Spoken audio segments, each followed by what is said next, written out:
That was the summer of 1959, when my friends and I went on a journey to find a dead body. The town's radio kept broadcasting news about Jack's disappearance, but I didn't really care. I spent every day hanging out with my buddies. Mike was the most mature one among us, but his dad was a criminal. Everyone in town believed he'd grow up to be a bad guy too, except us. Teddy's father had a mental illness. He was the one who burned Teddy's ear. And then there was Vern, a lovable, chubby kid who somehow always got wind of weird information. You guys want to go see a dead body?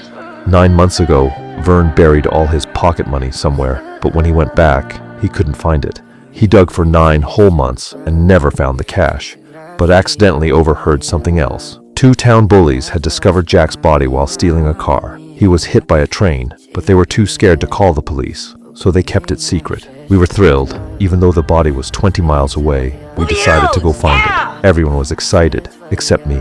4 months ago, my older brother died. He was the town's football star. Growing up, my parents gave him all their attention. After he passed, they were buried in grief, and I became invisible at home. That afternoon, we set off. Mike took his dad's gun, and the chubby kid brought a comb. The one we were most worried about was Teddy. He was wild. He kept trying to race the train. Luckily, Mike always pulled him back in time. We reached the first pit stop, Old Hearn's junkyard. People said Hearn had a vicious dog.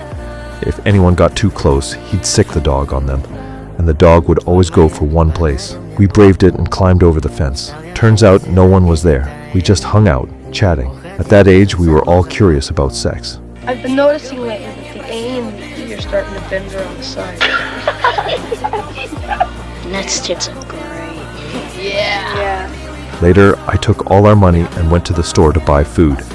I didn't want to go. No matter where I was, people would always bring up my perfect brother. By the time I got back, the guys were climbing the fence again. Old Hearn had returned, and he really did let the dog loose. I ran like hell and barely made it out. We yelled at Hearn from a distance. He recognized Teddy and mocked him, saying his father was crazy, violent, and had burned his ear. But even so, Teddy still looked up to his dad.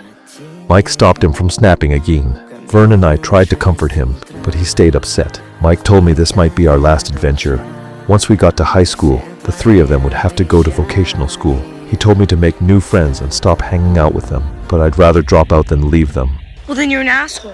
What's asshole about wanting to be with your friends? It's asshole if your friends drag you down. I kind of understood, but I didn't get why Mike always seemed to know everything. He kept pushing me to write, said I could be a great writer someday. Oh, gee, thanks, Dad. Wish the hell I was your dad. You wouldn't be going around talking about taking these stupid shop courses if I was. It's like God gave you something, man. All those stories that you can make up. Kids lose everything unless there's someone there to look out for them. And if your parents are too fucked up to do it, then maybe I should.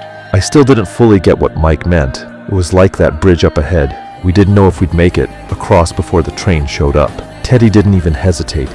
He just marched right across. Vern was terrified and dropped his comb. I followed behind, but something felt off.